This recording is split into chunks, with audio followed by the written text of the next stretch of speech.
Works now.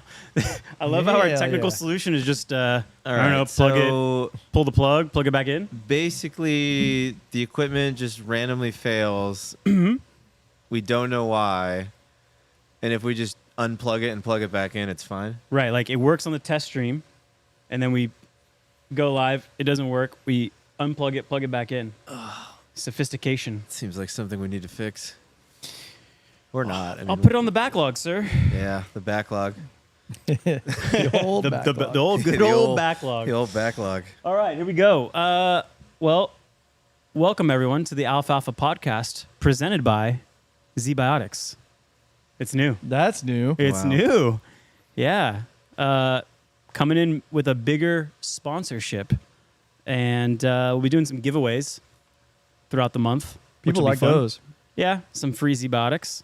It's part of the deal. Thought that would be fun. Yeah, we are four entrepreneur and investor friends exploring the edge in money and meaning. Eric Johansson, Armand Asadi, who is not here today, Steven Cesaro, and I'm Nick Urbani. Armand is in San Francisco doing Techstars things. And we'll see him Friday when we go up to San Francisco to interview Zach, which will be fun. So I know some of you guys put some science questions in the Discord for Zach, so we have that on the agenda to go over with him. So that's on deck. Yeah, do it up. Sad to report that I'm sober for this episode. Yeah, why are you sober, Steven? I don't feel so good. Oh. I know, but got to give the people what they want. Are you sure you're just not jet lagged? Our symptoms of jet lag, runny nose, and achy bones. Ew, gross. Muscles and Point that way. yeah. All right, you said you wanted me here. I do want an Italy recap at some point. We're going to talk a few stocks that Eric's got on his radar.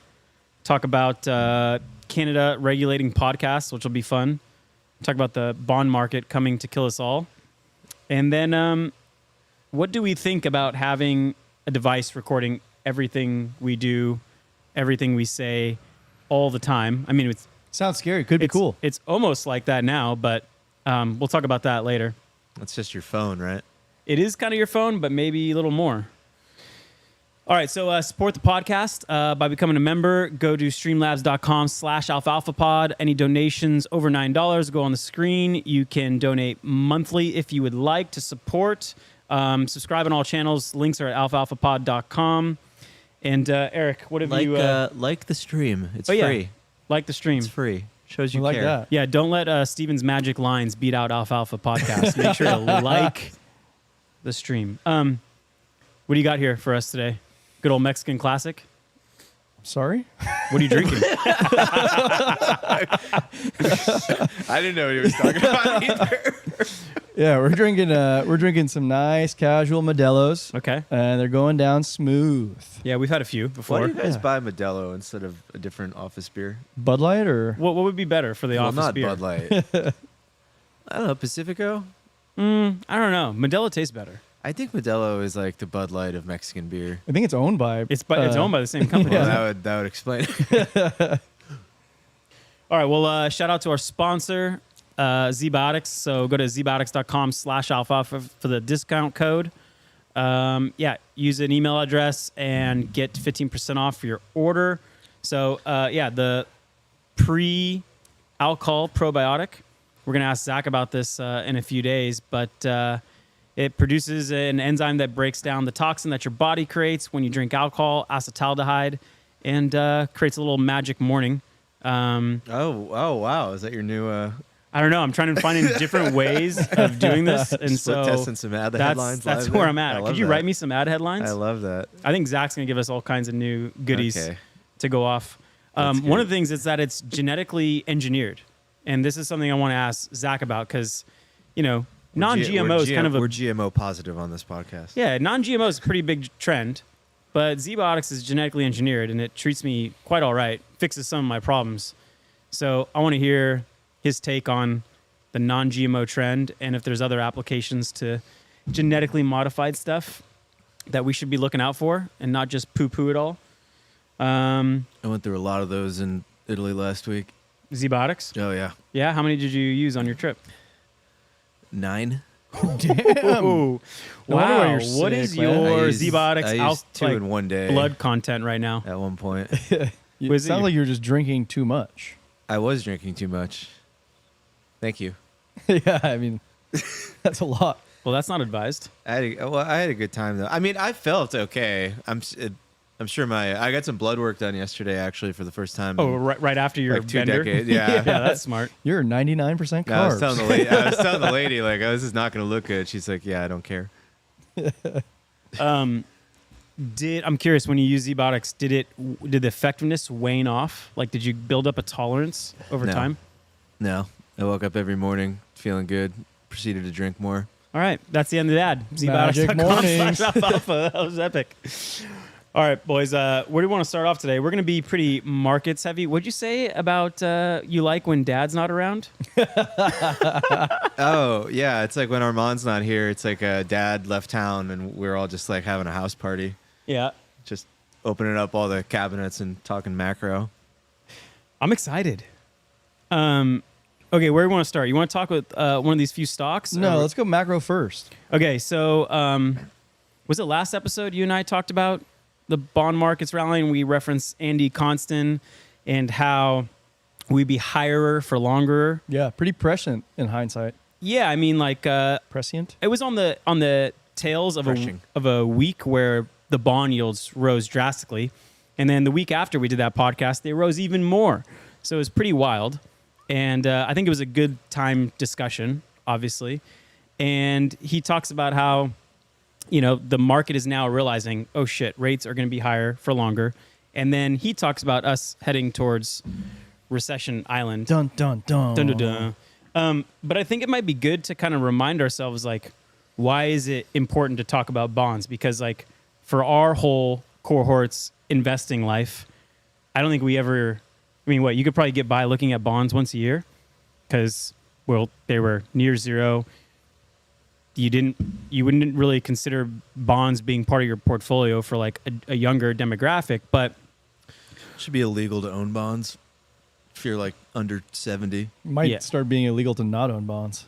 yeah. So, Good. Eric, you're kind Good of like point. Captain CFA here. So, are you able to give us like just a 101 on like when bond yields rise dramatically, like why should we pay attention to that? Well, I think we all know that when bond yields rise, that hits our asset values. Right. I think the simple way to describe it is that like any asset is going to provide you cash flows, but if you can get those cash flows risk-free at a higher rate, then it makes it less appealing to get risky cash flows. Right. So when you're doing, if you're doing a classic like discounted cash flow model, you have a hurdle rate in there, right? Yeah. Minimum IRR target that you want, part of that discounted cash flow formula. And part of that IRR, it's the risk-free rate is a function of that, right? So if the 10-year yield rises, the risk-free rate goes up, the hurdle rate, the, minimum return you need for an investment goes up. And so that brings down the current value of those future cash flows. Is Totally. that right? Yeah, and I think in the stonk I want to talk about, we're going to get a chance to like apply this Oh. knowledge. Okay. I have a bone to pick with this mental model. You Pick weren't away. here. You weren't here last week, so we want to hear your thoughts on rising bond yields and all your Yeah, bones. I had you a wanna lot of pick. bones to pick, but I was on a flight and many glasses of wine deep when I was listening to you, so I kind of fell asleep and forgot a lot of them. Oh. I had a lot of bones to pick with the history thing. I was like, this is not going to be a discussion. What do you mean? Don't start. That was a good discussion. We'll put a pin in that one for later. Yeah, everybody's been talking like ad hominem about how yields go up, so stocks go down because discounted cash flows, and I just don't like this because it oversimplifies something that really shouldn't be oversimplified, and it's not like useful to oversimplify it, right? Like it is true that if you hold earnings like the same and you raise like the discount rate, that the value of a stock generally will drop. Yeah, but like there's a reason why yields are going up, right? And if the reason yields are going up is also a reason that like earnings are going up, then this isn't like a super useful mental model, i.e. right? inflation, or what part of that equation do you think No, it's causes not. both? It's not even inflation, right? So, first of all, for the last year, yields have been ripping, basically, right? They've just been like up only, and I don't know if anybody noticed, but like the Nasdaq is still up like 30%, right? So everybody's sitting here panicking that yields are ripping more, like, oh my God, yields are going up. But yields have been going up all year, and the stock market's been ripping. So it feels like people are missing a part of what's happening here, right? And they're trying to use some old model to make sense of what's happening in the world right now, right? But everybody is just talking about rates right now, like it's just like a bubble. Like we're just thinking, oh, 4.8 is a big number, and that's scary. But without context for what inflation is or what GDP is, it's not a particularly useful metric, right? And we did have this like paradigm we used to exist in where inflation was like close to zero and like GDP was like 1 or 2%, right? And in the context of that environment, like having a 2% 10-year might make sense, right? But if you move to an environment where like NGDP is like 6%. Talking about nominal GDP, so Yeah, including inflation. Basically GDP plus inflation, like the total amount of stuff being produced, I guess, in the country, if you want to oversimplify it. If that's 7%, well, it doesn't make any sense that you would have a 2% 10-year or a 3% 10-year or a 4% 10-year, or for that matter, even a 4.87% 10-year, which was yesterday, I think, last time I looked at it. I think it went down a little bit today, right? So I think it's important to consider that, right? Because we could be in a spot right now where rates are just ripping because like nominal GDP is like ripping. We're just like in an environment now where nominal GDP is on a tear, right? And if you're producing more stuff in the country, that obviously means that like earnings are up. There's more goods being sold. There's more of everything happening, right? So it's kind of a question of like, what is the dog wagging the tail, or is the tail wagging the dog? Well, I mean, inflation is in all of those things that you mentioned: earnings, GDP, and the 10-year yield. Like it's kind of like forward-looking inflation, and inflation on its own is good for earnings, right? Earnings go up. It's good for asset prices. Now, what's not good is when the Fed just kind of jacks up interest rates. That hurts asset prices. But inflation on its own, it's kind of good. The type of bad inflation is the supply Can I pick chain. a bone with that too? Because like there's this belief people have that the Fed can like wreck asset prices because they can jack rates. In reality, the Fed only has an effect on the short part of the curve as far as being able to raise it, right? And they can kind of affect the long end, but it seems like they can only affect it to the downside, like by doing stuff like QE. right? Operation Twist. Like I think the Fed is Operation Twist. kind of helpless to like manipulate the 10-year up in a way, right? So, and I'm not so sure they're doing anything right now at the moment. Like it seems like we are basically in we're now in like this fiscal dominance era where like government spending is the thing that is driving everything, and the Fed like tinkering around with the 3-month rate by like a quarter of a point maybe is like irrelevant. That's what we talked about. If you didn't fall asleep during our episode, we talked about that. Like while the Fed funds rate is a big deal, it's actually supply of issuance, right? And initially in Q2 or Q3, Yellen, when the debt ceiling was raised, she was issuing T-bills because she saw the reverse repo facility filled up, and she's like, well, we can tap that and do that. But now they're issuing actual bonds, long dated stuff, because they need to. So as the deficit stays up, I mean, kind of plays into what you're saying. Like there's just going to be so much issuance, and if one, there's no one to buy it because, first of all, there will always be people to buy it, but it may not be at the price you want. But if China's not going to buy it, if pensions aren't going to buy it, then there's so much supply, then the yield tends to creep up. So it's supply is the driver. Would you agree? Yeah, kind of. I mean, to back up like a little bit, like I'm not so sure there's something to like panic over here right now, right? Like there used to be a very tight relationship between like nominal GDP and the 10-year yield. And we had very extensive areas of like history in the stock market where the 10-year was quite high and stocks did quite well. Like I'm not so sure there's like much of a correlation there. And it's hard to tell at the moment if rates are spiking because like there's something out of control in the system, or if rates are just simply normalizing to what they were in an era before they've been manipulated for the last couple of decades. And if we're just returning rates to sort of their normal correlation range because the Fed isn't manipulating them to the downside anymore,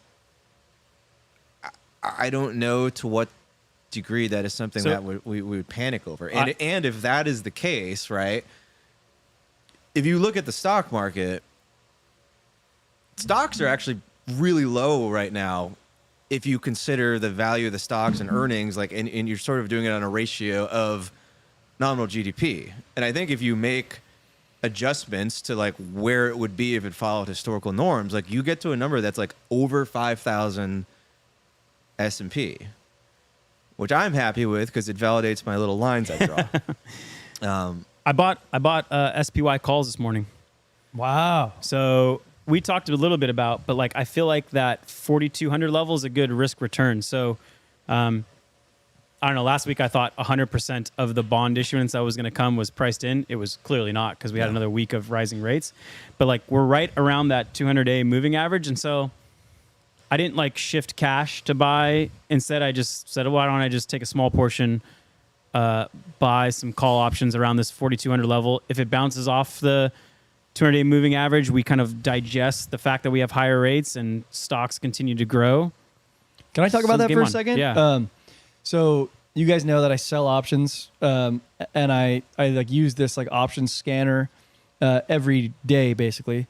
And typically on my scanner, based on my parameters, I get like 500 different results of options that look like I could look into to sell. And over the last like 2 weeks or so, my scanner has come back with like 4 results. Okay. So I don't actually know how to interpret that other than... Is this just calls or any direction? Well, it's any direction. Yeah, I'm just basically selling volatility. So when I see that low premium being bid, I'm thinking like, well, maybe this is a good time to be buying options. I think this is like, maybe not now, but soon, like sort of a once in a generation opportunity to buy like long convexity to the upside, just YOLOing calls or something. So can I ask you a question? I bought SPY calls, but I was like, why did I do that? Shouldn't I have just bought like a Magnificent 7 ETF? Yeah. And bought calls on that? Because that's where all the run-up has been. Yeah, there's like 493 stocks that are dragging you down. Right, yeah. So like I bought it and I was like, why did I do that? And then I looked up those 7 tech stocks and I was like, oh, there's an ETF for this. ETF? Yeah, there is. That's probably... Sorry, I cut you off, but yeah. No, I mean, I was thinking about whether that is a good idea. Like sometimes there's... You buy the leaders and then the laggards end up kind of mean reverting on you. All of a sudden the bank stocks just start rising up again. You're like, I don't know fuck. if the bank stocks are going to rise again, but I could see like some other sectors for sure. But yeah, I mean, if you look at crypto, like Bitcoin volatility is still insanely low by historical standards, right? I know we've talked on this program a little bit about like Bitcoin miners. I think Bitcoin miners are like the ultimate sort of TradFi YOLO play if this thing really goes off the rails, right? Because I think you guys agree with me when I say like the end game here is that ultimately we're going to lose control of the curve. It's going to go too high on the long end, like 10-year, 30-year rates are going to go too high. Yeah, I want to ask you government's how not going to be able going. to finance that debt at a particular point, and then ultimately there's going to be nothing else to do other than to have the Fed buy all of the bonds, right? And if we get to that, actual sovereign debt crisis level, that's just going to be Moontown for stuff like Bitcoin and gold. It's all playing out, Smithers. If you have like some, Six Sigma event and Bitcoin goes to like 200K very quickly, like mining stocks are just going to, they're like insanely terrible when the price is like at a particular level. But then once they get into a certain like stratosphere, it's like, holy God, they go up. One of the worst companies ever, like companies to Definitely like not a long-term to run. investment, Like though. what a worst possible company to actually like as an entrepreneur It feels like run. such a To run a shitty mining- a business. mining company. Oh, you don't like negative operating profit? And it's like, oh wow, we just amortized all this capital expenditures on our mining equipment. A year and a half later, oh wait, you have to redo We that have to over. replace all of it. But I think if you're not like a huge degenerate, though, I still think like, I don't know. I feel like 5,000 plus S&P calls are just so badly mispriced right now, and I'm like debating whether I should have more, because I look at charts and they do look like they want to go lower in the near term. They really do. On the Sorry, other you're talking hand, about S&P 500 yeah, or stocks. Okay, stocks. NASDAQ, S&P. On the other hand, like, I don't know, sentiment is like pretty freaking bearish right now, especially in equity land. But what is positioning? Is positioning bearish?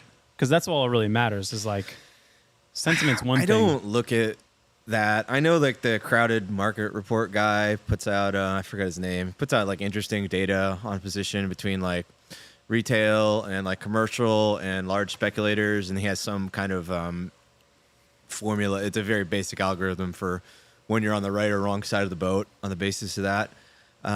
Jason, I don't know, but like you look him up on Twitter if you want to do that. I think it's kind of interesting, but it's not something I use personally in the way that I invest.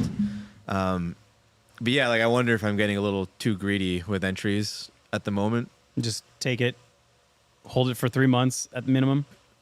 Yeah, like I'm gonna probably buy January, probably just stagger quarter. I'll probably do like January, Q1, Q2, and then Q4.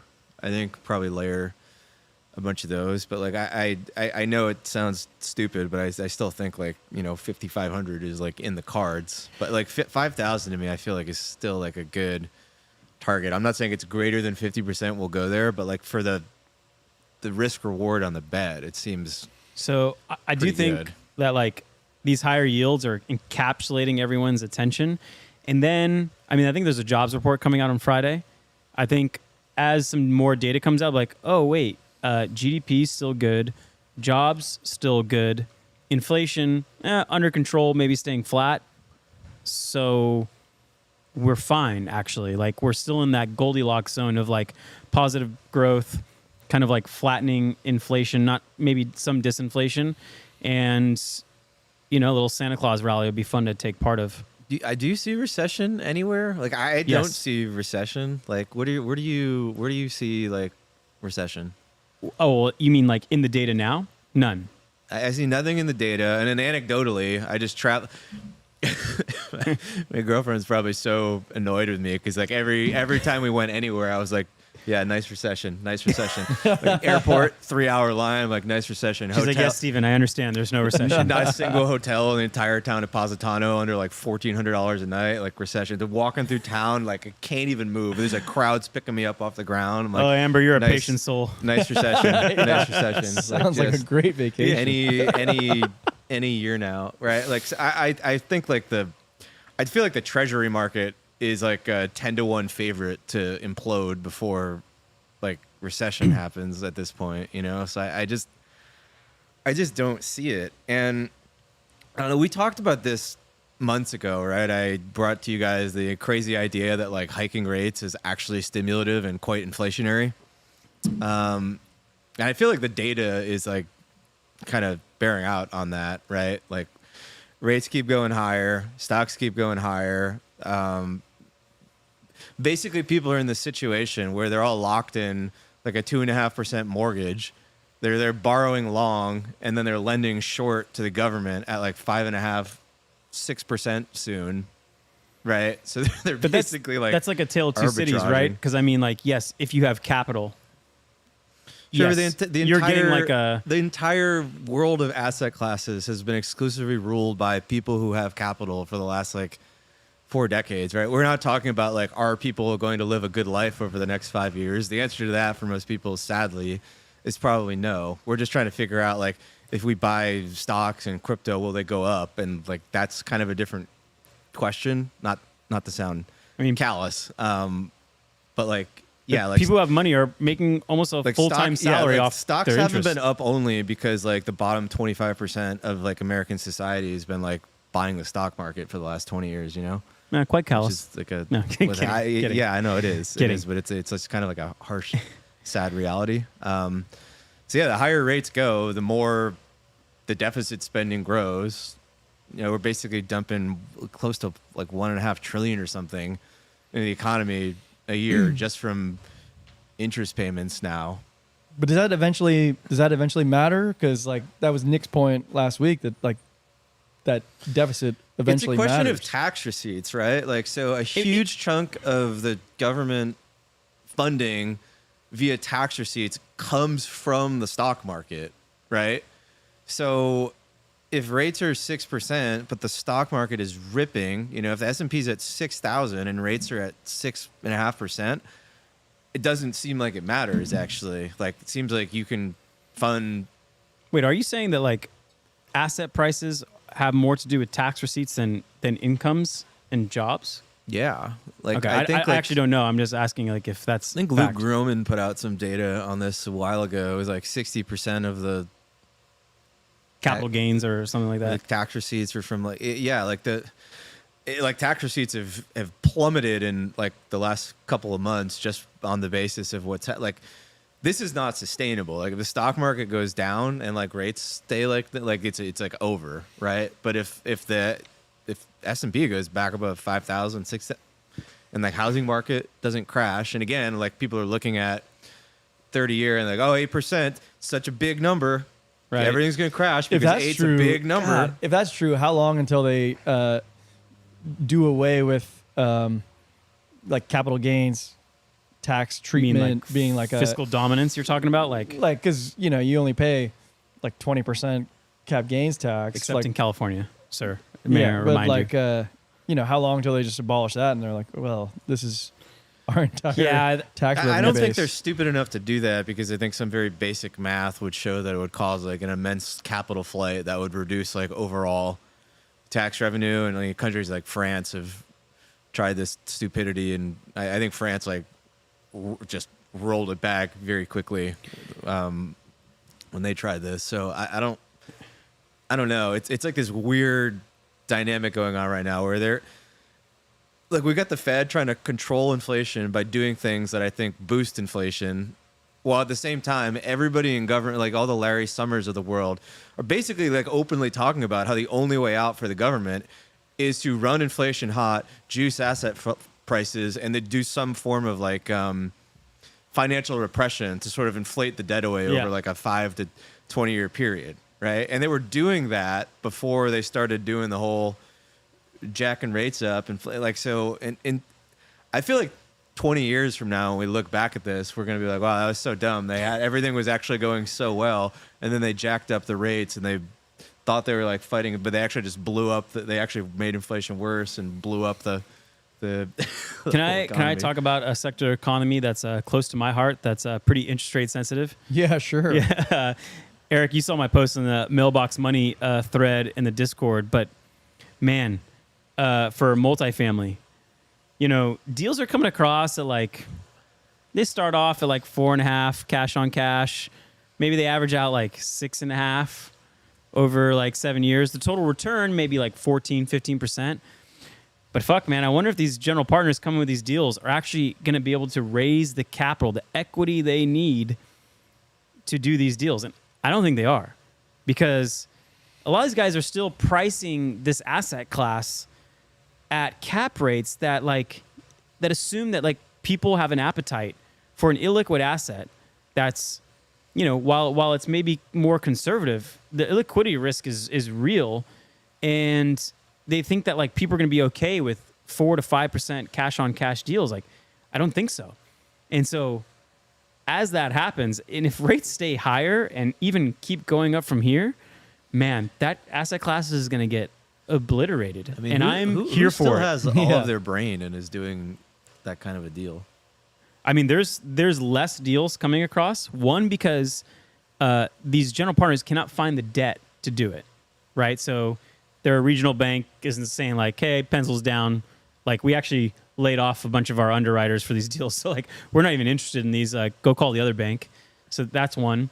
But then, yeah, they might find that they like, "Hey, we'll just go to our old investor list that we always go to, can raise $30 million on, and sending out an email and a deck," and that doesn't happen. So I'm excited for that because I feel like there's still like a pretty far bid-ask spread on these valuations, these multifamily deals, and the people who still have cash on the sidelines and have access to debt are going to be there to pick up the pieces. And it may not be for another 12 months, but man, those are going to be some generationally good like assets to pick up in the long run. So I think it still makes sense to be patient. I know we talked about last week about a deal that was pretty decent, but overall, I think patience is going to win. And I'm also thinking about like, so in one of these deals, there's so many different types of professions, right? There's the actual sponsor. There's the property manager who's hoping to get the deal. There's the trust guy, the guy who handles the title company. There's the mortgage broker. I mean, like, there's so many little professions, and the transaction volume has just absolutely gotten crushed. So there is a portion of this economy that is not seeing revenue come in. I mean, most of those professions, you kind of eat what you kill. So I'm just curious, like, how if that's going to trickle out. I don't think it will, but Like, how bloody can it get? Like, you've been through a market cycle before, right? Yeah. Like how bad does it get? I mean, yeah, you see, like the deal we talked about last week was a distressed seller who couldn't find debt to refinance a property, and they're like, "We're going to be underwater on this thing. Like, let's just sell this thing off." But that's at a market price above where I think we're going to settle at.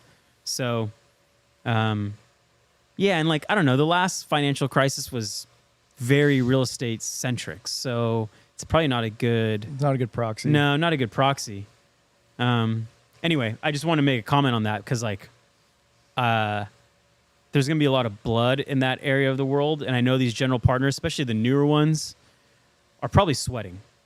And in that game, does it depend on how high rates ultimately land at? Because right now we're at 4.8%, and is that like, that's okay, but Yeah. what if we go to 5.5? What if we So, go to 6.5? Edmund Like, asked a good question in that mailbox money. He's like, so what was the rate? It was SOFR plus 3.2%. So SOFR is based on really the Fed funds rate.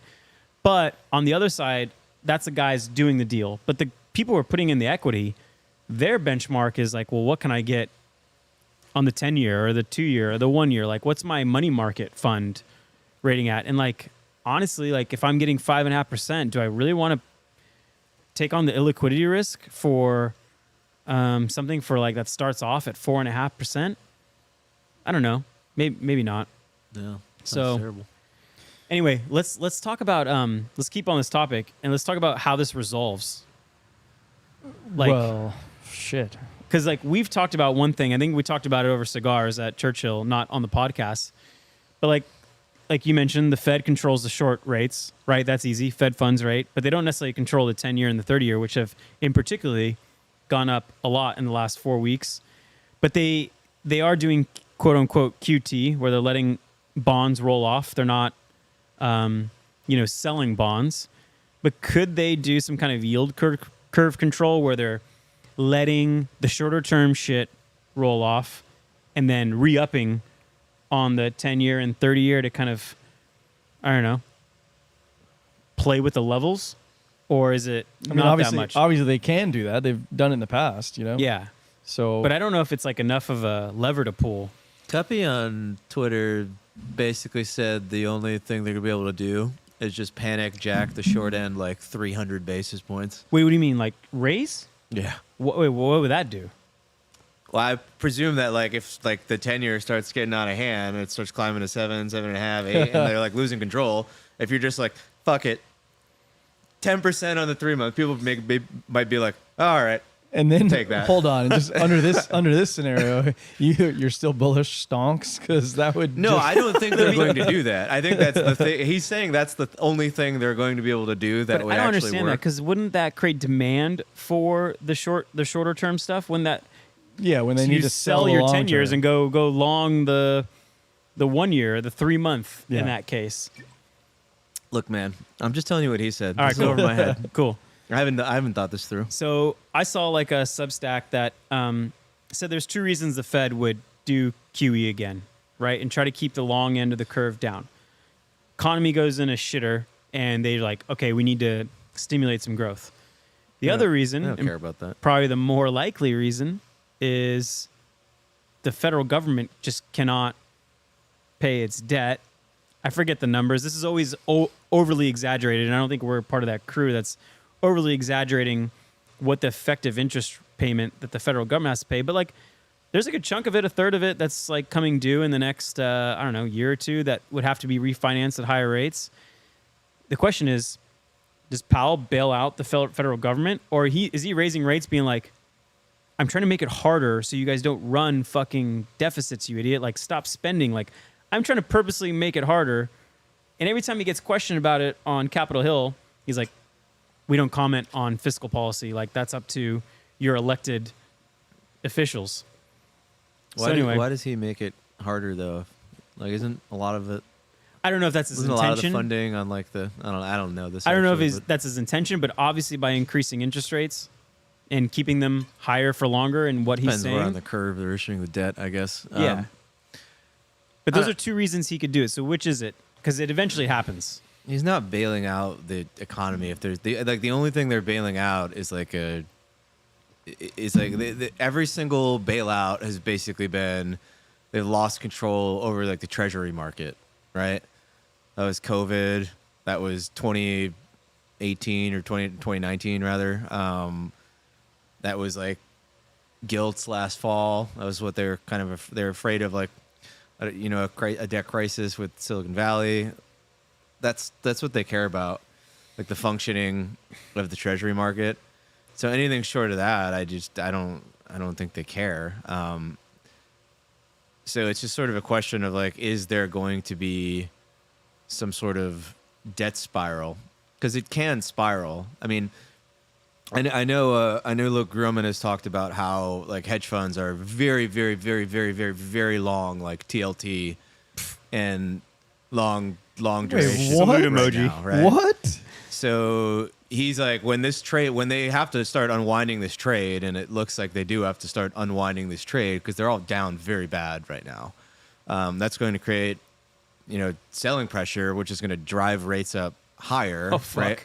I thought it was the opposite. I see like Bill Ackman's going on his little speech tour saying that he's short I think TLT, he's the and anomaly. He's a contrarian on that. Like, I don't know who on earth would want to buy like long duration treasury. Well, I think That's everybody's insane. just in this mindset that like, oh, a recession is coming, and because there's a recession coming, the yield curve's uninverting. Oh, that means that we buy TLT because that's what's always happened. Like, oh, the ISM went down this level, the yield curve's here. This has a 100% hit rate of blah blah blah blah. That's like so the recession, bullish so we steepener versus the bearish steepener. Oh, the What's bull that scene in steepener, Fast and the yeah. Furious where the guy hits the nos and the Asian guy who beats it goes, too soon, Junior, and then he hits the nos and goes and wins it?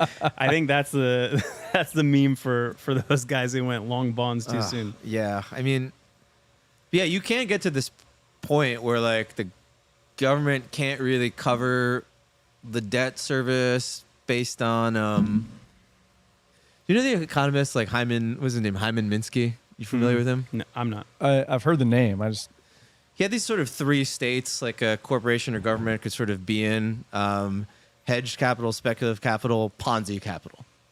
And in the hedged state, you have enough cash flows to service both the interest on your debt and the principal. And then you go into the speculative state, and your cash flows are enough to cover the interest, but not the principal. And then the final stage is the Ponzi state. And that's at the point where your cash flows can't even cover the interest, so you have to issue more debt to cover the existing, right? And this is sort of when you start hitting the debt spiral, because once the market is like, oh, they have to issue more debt to service their existing debt, the rate goes up, which means you have to issue more Yeah. debt at a higher rate to cover that, which means the and you're rate goes applying that up. to the U.S. government. Yeah. But this is the first time, I think we mentioned this last week. This is the first time I've seen where like actually issuing more debt affects the rates. Like we're issuing a significant amount of debt, and this is the first time like people are like, man, fuck that, not buying it. Yeah, and who's going to buy this fucking paper? That's the big question. We're going to be forced to buy it. They're going to shove it down your throat. Yeah, I mean, the Fed's going to buy it eventually. The But question is, like, in the short run, are stocks just going to go up, and will the debt be serviceable? And then, in which case, there is no problem in the short run, and stocks go higher, and rates go higher, and people continue to be, like, befuddled, I guess. Have you guys ever looked at an individual bond auction? No, I- nobody's no. ever done that. I did it last week. I was like, how do these things fucking work? And what you find Where did is you go to even watch I that? went to Treasury Direct and like Okay. looked at the results of the most recent auction. So it's an on the run, meaning a newly issued treasury Yeah, and like bond. there's like some terminology we don't need to go into because I half understand them. But like the point I saw was that if they're issuing, 100 billion, there's 200 billion of bids, and so you never see an auction where there's like they actually can't issue, and there's certain stuff where they'll take it at the price it's like guaranteed, like I'll take this, and there's other stuff where it's more auction based, but there's always bids. There's always Well, like where did you 2 see? to 1. Like when you watched it, what did the bids look like? Because 2 that's to 1. important. That's Two- important. There was I twice- don't mean like the volume of bids. I mean like at what level were they willing to accept? Right. So that's the part I didn't understand because like I'd imagine in an auction based environment you could see twice the amount of demand, but like that doesn't necessarily mean that the U.S. government is going to get it at the price that they want. Man, I think I've told you guys before. Like my dad had CNBC on, like as a kid. Just it was either SportsCenter or CNBC. Since I can remember, fucking Rick Santelli and Yeah. has been on TV giving the bond market grades. Ricky boy. Yeah, he's an epic. He used to be an old school bond trader, but anyway, he gives grades, and grades have not been good recently. Well, he was on CNBC yesterday, calling for 13% on the 10-year. Holy shit! Oh, I saw that. I don't think Wow, he that's said that? sustainable. Yeah, he said that within the next 7 to 10 years or so. Jamie Dimon saying 7% soon. Rates are going to. I mean, they're definitely. I don't want to say definitely, but like they're definitely going above 6.2 or so. Looks pretty. Should we be shorting Juicy. bonds still? Because like that seems like a pretty fucking good return. So I've actually thought about if I should just put on some short 10-year play, to be honest, because it does feel very obvious right now, which makes me feel sketchy, obviously. that's but- why, like, I felt like everybody's so bearish on this that like everyone was offside short on TLT. But you're saying it's the opposite. No, people are like the hedge fund positioning, from what I'm understanding, is quite long. Too Is soon. quite Junior. long, Too and soon. the unwinding of that trade is going to potentially be nasty and give us the bear steepener. Not often. What if we just end up Seen with a yield curve thing. that's just flat? Like you see 5.5 to 6% on these like 3-month, 1 year, 2 year yields, and then you also see like 6% on like the 10-year, 30-year. Like I don't know what that means when the yield curve is flat, but that seems kind of So Rectum in the chat just Yep. said, "Am I the only one who would just hold 6% to maturity?"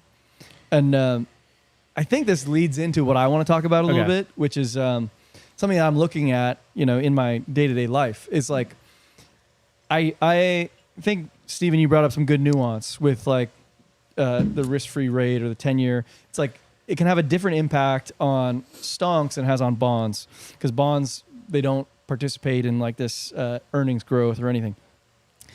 When I'm looking at bonds, and Nick, to your question, like, is now a good time to short bonds? I think it matters what the price of the bonds are, right?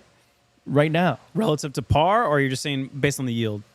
I mean, relative to par, essentially. It's like, at what point are you entering a trade? Because if it's already priced in, then that's not a good trade. And one thing I've been looking at is bond and bond-like securities that can offer me an income stream that I would actually accept because, you know, the shit is like it's all in the tank, you know. Yeah. And one thing I've been looking at is Verizon, Okay. VZ. It's like a You're going to buy corporate bonds? no, the No, he wants equity. the stonk. You want the stonk. They pay Okay, a but fat the dividend. but the equity trades like a bond, you know, Right. because it's an old mature business. It basically has like a stable stream of cash flows, and it pays you a dividend, which is kind of like a coupon. They take everyone's cell phone bill. They keep some. They distribute the rest to shareholders. Yeah, and I think what matters, what I'm trying to say is that the price that you enter matters, because right now that equity, that stonk, VZ ticker symbol, is paying an 8.5% dividend yield, which is a nice return that I'm like intrigued by, you know, because I'm in treasury bills earning 5.5%. I was like, well, can I get 8.5%? And you know, knowing Verizon, we all know it's like this is like a utility basically. Everyone pays their cell phone bill, Right. so that's not going anywhere. Are they considered a dividend king or a dividend aristocrat? What is that, like companies for the last 10 or 25 years that have consistently increased their dividend? Are they in that crew? They're kind of like an aristocrat in that they have done it for 16 years, but not 25 years Okay. to get that moniker. But I think 16 years of dividend increases with no cuts is compelling. Like I feel like I have confidence in them continuing to increase. Their cash flows, like their free cash flow yield is like 9%. It like supports continuing increasing the dividend and paying off their debt. So that's something I'm interested in. Yeah, you know, if you're CEO of Verizon or a new CEO of Verizon, you don't want to be the fucking guy who broke the 16-year streak of consistently increasing the dividend. Like, you'll probably do whatever you need to, but I forget the metric. You're probably more familiar with it. There's a metric of like percentage of profit distributed. Yeah, the dividend payout ratio. Dividend payout ratio. Do you know what it is on Verizon? I don't know what theirs is off the top of my head. I could probably reverse engineer because I know their earnings and stuff, but Healthy? super healthy. Okay, so they got room. They have so much room to continue supporting this. And I think why I like this particular one is because it's so easy. It's so easy to value. Like when you use like fundamentals, Those things? yeah, those things. Like I can kind of look at it What is fundamentals? in like such simple terms, because like where valuation models go wrong is typically on like the forecast of future earnings, like your picture of the future. And with Verizon, it's like pretty clear. So they have a fuckload of debt, which is another problem, like $150 billion worth of debt. Holy shit. But 75% of it's locked in, fixed rate, blended rate of 3.2% they're paying. So that's pretty solid. Yep. And I guess how I'm looking at this company is simple. Like, you're paying me 8.5% today. I'll happily collect that dividend, but it's trading at $30 a share or so. It was at $60 a share in 2021. So I feel like that price is starting to become compelling, and that's like why I was mentioning like buying a bond at a certain price matters. There's no maturity date, right? So there's It's no it's a long duration. There's no guarantee that like as the maturity date gets closer, you get back to $30. Like it could obviously go down. Like I look at it as an asset that's cheap. Cheap can always get cheaper, Yeah. of course. And if you look at the chart, Steven posted one in our Discord. The stock is down only, literally down only. Doesn't look good. No, It is Look- coming up into some strong, like, multi-decade demand, though. So at the level it's at now, it's right around where it traded in 2009, right after the global financial crisis.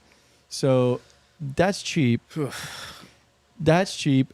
Like, one thing I look at is like, all right, if this trades like a bond, Yeah. which it does, and it's not a good time to own bonds, clearly, like that doesn't sound very attractive at all. But I think the price is compelling enough where it's like, imagine you were going to like, maybe you guys don't trade bonds, but like, imagine you're going to get like an A-rated bond that's trading at 60 cents to par, it like with a 8.5% yield that you're comfortable with, and they increase the coupon every year. Like, That's nice. That's the part pretty good. where the coupon increases. is amazing. Yeah. 16 straight years, no cuts. So I think like as I look at Verizon, I know that like, look, I'm calculating intrinsic value that's different than what the market price is on any given day. Market price is kind of like a pendulum and moves back and forth. It swings too high at sometimes and too low at other times. I feel like pendulum is still probably swinging to the downside. Right. But I also feel like this is a level where this is compelling. And like, I liken it to kind of like your mailbox money deals, where if you can get 8.5% with an increasing payout, Yep. that's cool. And, according to my, like, I just plugged into like the simplest valuation framework, like CAPM or, discounting the dividends. Yeah. Where does it sit? Using the risk-free rate that exists today, the intrinsic value is $50 a share. It's currently trading at 30. When I like, what you normally do on a valuation model is you solve for share price. Right. But when you enter the share price at $30 like it is today, then you can solve for another variable. I was solving for risk-free rate. What does it come out to? So at $30 a share, it's implying a 9% risk-free rate. I like that. So I feel like there's like some room. There's a buffer there. What do they call that? A margin. The market's telling you that earnings are not going to be good in the future, basically. That's what it's guessing, but the earnings on this fucking utility are so stable. Like, that's my point. You're going to pay your cell phone bill.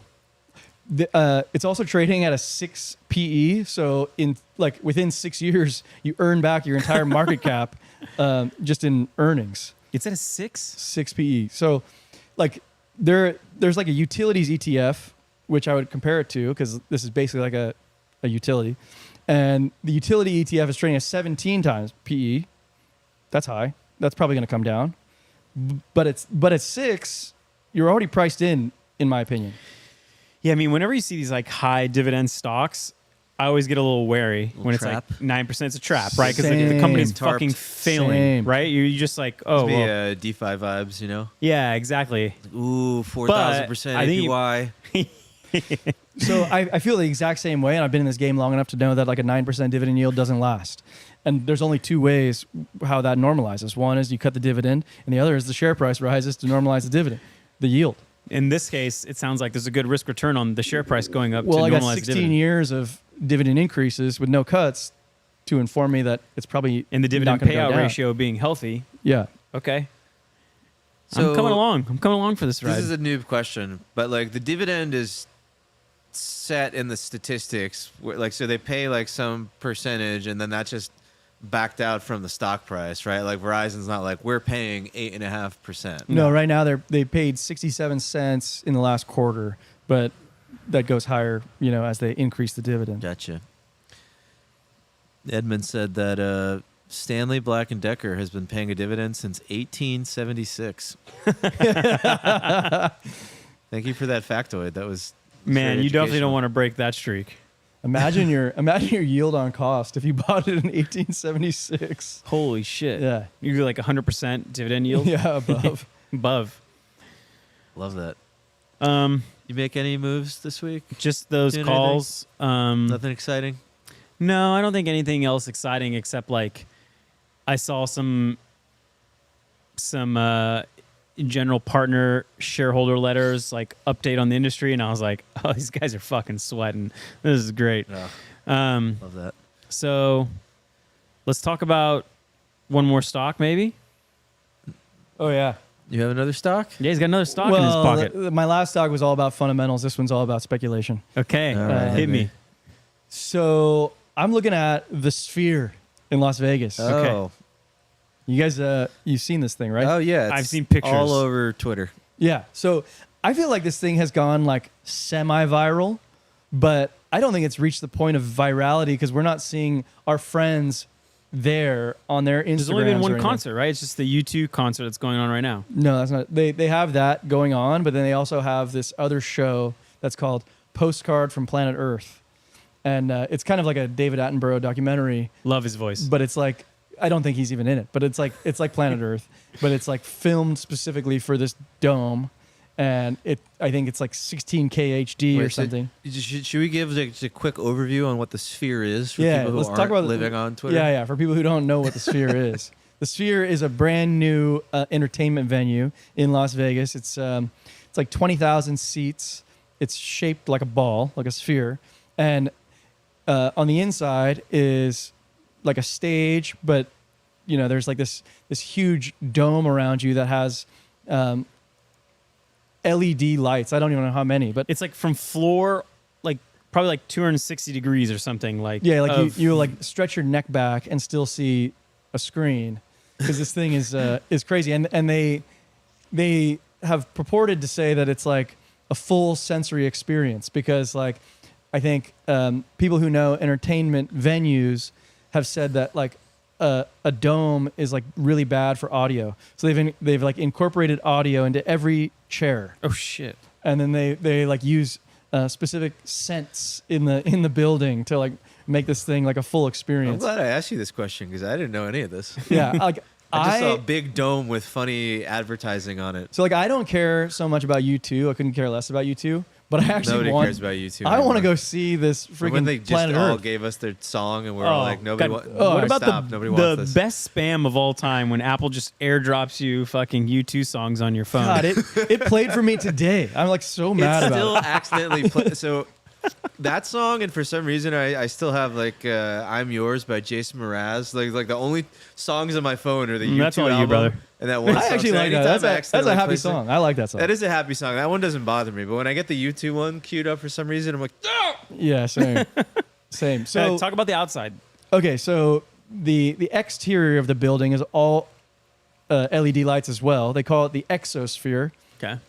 and it was leaked. Like they haven't reported earnings or anything. There's no fundamentals on this, but it was leaked that they're asking people who want to advertise on the building $450K per day to advertise on the exosphere, and you can run multiple ads per day.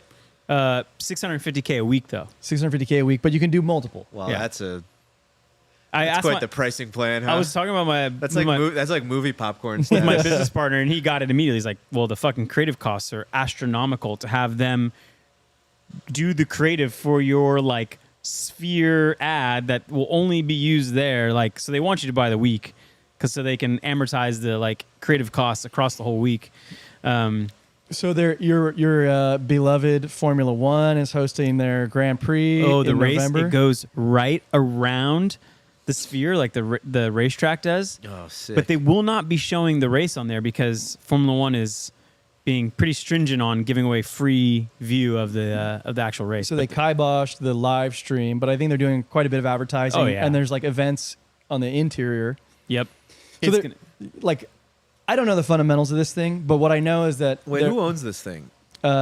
it's MGM. Oh, Or sorry, it's not. It's Madison Square Garden, MSG. MSG. Oh, But they spun it off into its own stock. So they did. Yeah, it's ticker symbol SPHR. Wait, the Sphere has a stock? Yes. Oh, this is what I need. Yes. So, like, part of me thinking, like, these fundamentals, whatever, like, majority of me is thinking this has, like, a virality coefficient where, like, Oh, this sounds like what sounds enterprise like a value are we convexity trading at? Do you baby. know off the top of your head? I'll look it up. yeah, it's like 2.5 billion. Oh, it's trading at replacement cost. Trading out. That's what it costs to It build, costs about right? 2.3 billion. So I'm saying, like, this thing could go viral. Like, anything that, like, consumers love has a propensity to go viral. This thing could go just, like, meme. So you had an argument in the Discord. You said, you know, when you go to Egypt, you go to the pyramids. When you go to Paris, you go to the Eiffel Tower. Like, this could be the thing for Vegas. It's like when you go to Vegas, it's a brand new thing. I think people are going to love it. And I was reading through their docs. They have, by the way, shitty deck. By the way, yeah, the deck was shitty stupid. looking deck. The That's deck was great. stupid. Do you see that Twitter account? It's like something. So it's like a Pitch decks pitch or decks. something. It's Yeah, a I whole did Twitter see account that. with pitch decks. It's pretty good. There's some good stuff on there. So what I don't think is, like, widely known is that they have submitted but not been approved for the real estate for a second sphere. What? Where? London. No, really? London. But what I'm imagining is this Las Vegas is probably the best destination for this thing to happen, but it's going to be a test case. And if they, see profitability here, they're going to plot more spheres. Like, Dubai seems pretty interesting. Yeah. Like, you name the city. And In Vegas, there's a lot of competition for what to do with your time there. Like, I agree with you. It could be like a little cultural thing, but if there's multiple of them, it obviously diminishes as like cultural value because like I can go see it on my continent. I don't have to travel to Vegas to see it. You guys seen this Twitter handle? It's been pretty popular of late called Culture Critic, I think. Oh, I like love that Culture guy. Critic. Yeah, and so he's basically saying like, look at these things we used to build like hundreds of years ago, 100 years ago, how culturally significant they were, just beautiful pieces of art in buildings. And then he like, flash pans to the buildings we build now, which is these like square Legos skyscrapers that have they don't create any feelings inside you when you see them. Especially we had that period in like the 70s or 80s where they just built Boxes. just concrete trash. Basically, it was just humanity. So lost its he's mind. arguing that we don't do that anymore, but the Sphere is like kind of a counter to that. Like it's new and different. It might just be advertising is what makes it. Well, I think it is different. like the world's best billboard as well, as like people are going to pay astronomical. Are there like, any- What are people paying to go see fucking Taylor Swift? Like anywhere, like I think people are going to pay money to go sit in this Sphere because it's like a special thing. So obviously, the Sphere stock includes all revenue from the Sphere. It's not just the advertising; it's all the concerts. Right. By the way, Taylor would never play the Sphere. She needs at like a 50,000 person Oh, yeah, venue. yeah. She Yeah, should how pay many- like how a many 20,000. people fit 20. here? 20,000. It's not enough for Taylor. It's not enough. So these the postcard for Planet Earth, I was like looking at ticket sales. Mm-hmm. They're going anywhere between $100 and $400 for a ticket. Okay. And I think U2 tickets are like $600. So We had two people in the office look at some. One's actually One's leaving going today. right now, Right yeah. now, it's going to To Vegas. U2? Yeah, right Ooh. now. New employee just left. Man, I don't wanna put out his name. $600 to. No, he To actually U2? got a sweet deal for $200. Oh, okay. My business partner was looking at it, said the price were $500. So let's call it $300. They're Yeah. making like I don't know, a little over $5 million. So you get Per show. You get the advertising, you get the inside the Sphere.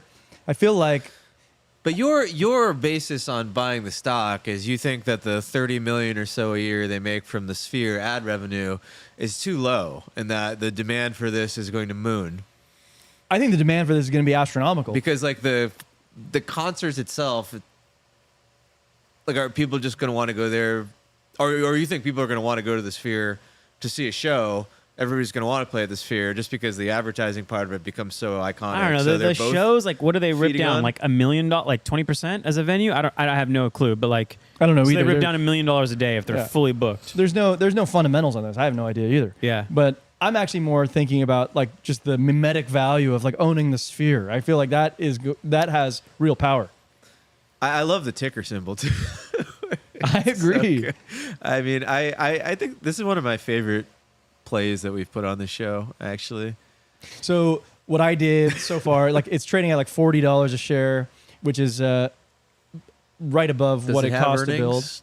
No, the Sphere opened in September, so its first earnings will be in November. So there's literally no, They're going to be like, we're broke. So it's just trading at replacement cost. yeah, slightly above that. And my thought is like, I thought it would go mimetic already. Like this, it seems like we're not late, and this is like pretty rare. Yeah. like, All right. I like it.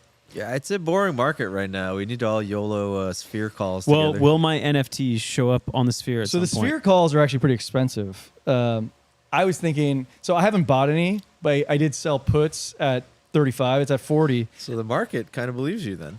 Market kind of believes me, but I think they only offer calls out to like $60 or like it's at 40. They only offer out to 60. Maybe this thing goes fucking crazy. Steven, you want to go halvesies on a buy rate? We'll put both our punks on there. You think it'd be good ROI ad buy? I feel like somebody's good. Like in a crypto bull market, there'd be all sorts of There dumb would be shit so much advertised on there. stupid shit on For the exosphere. $650K a week, these treasuries are just aping millions of dollars in the nonsense. Like it was. You're so right about I that. think Maker is paying graphic designers like $800K a year. By the way, did you see Maker's trying to tokenize uranium now? I'm for it. Are you guys gonna buy uranium tokens? I would buy tokenized uranium. I was trying to buy uranium the other day, actually. Uranium has been one of those things like I've been meaning to buy forever, and I never think about it.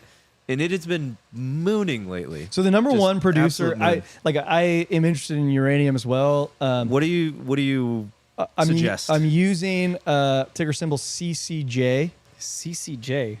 What about quadruple U? I thought that was the uranium. So I think that's the raw. CCJ is a minor. Okay. And when I was like pitched this just by a peer, Holy he was shit. telling me that the majority of the uranium comes from like the stands, like Afghanistan, Kazakhstan. So like that doesn't seem like a safe place to like count on investment dollars. So like the big North American sort of producer is CCJ, Cameco, I believe it's called. Yeah. And when I bought this thing at $25 and Ooh. it went up to like 32 and I sold it and now it's at 40. But I'm selling The trader. I'm selling long dated puts on this because I want to get it back down in like $15 range. It's not coming to me, but I'm taking the profits either way. Huh. Fascinating. Okay. I gotta get on that. Are you still DJ and day trading? A little bit. I lost $40 in the futures market today. Ooh, wow. Laying it heavy. Damn. Trading NQ. Yeah, I was trading NQ one contract just to Okay. see how I do. Losing $40 on one contract's It was like 2 points. It was like it's like one pip. yeah, it was nothing. I've been hearing you're like, well, this trade will cover 2 months of mortgage. I'll take that. I'll get 1 month mortgage of here. Take that. What is it like trying to earn an income as a trader? Like, are you just scalping, just for like paying bills, or what's going on these days? Well, I've been scalping a lot recently, not for real monies yet, but I've been super into that in recent weeks. Like I sort of had this realization that like I'm really good at video games and hand-eye coordination and rapid information processing, and I have absolutely no patience. So I can confirm all that.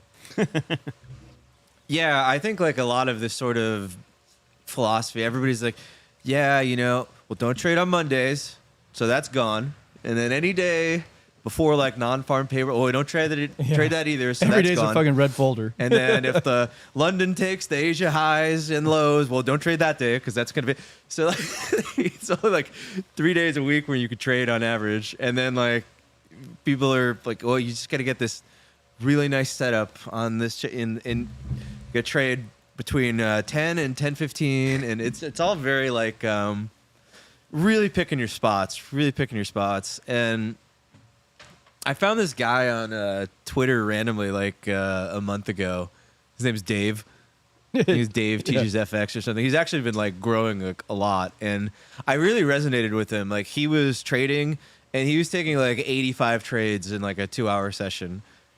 Sounds like ready for a fat finger mistake. And he's just like, "Oh God, 15-second chart is too slow. I'm on the 5-second now." And I was like, Didn't you take 90 trades in an hour or something? I took 80 trades today in 2 hours, which is Wait, you're doing this? probably too much. You have hotkeys?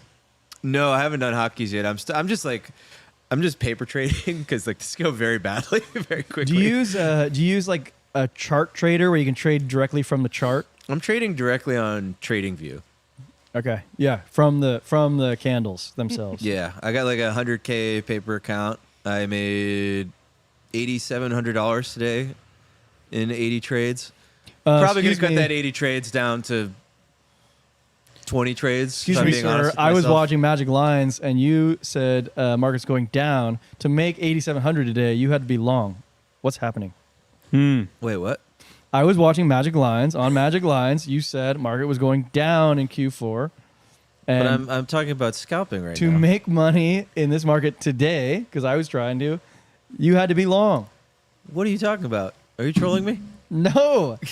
So I was like, I had a bearish bias going into the day, and I was like, okay, here we go. We're going to tank again. And then right when it started moving against me, I'm like, fuck this, I'm out. And that's why I only made that one trade. Sir, if you could see, like my average trade time was like 1 minute. Oh. Like I don't care if the market goes up You today made or 8,700 down today on paper. on paper. Yeah. Okay. I think you're ready for the big leagues. Let's call them up. So one thing that's nice about the high volume stuff is you get a lot of reps at bat, right? Totally. Like one thing I was struggling with when I was, learning to swing trade is like, okay, you do the back testing and that's all good, But then you got to go and you got to get your live reps. You get a forward test. But if you're putting on 4 trades a week, you say you need like 100 trades to see if your sample size and your edge is there. It'd take you like A lot of BPRs on the 1 minute. Yeah.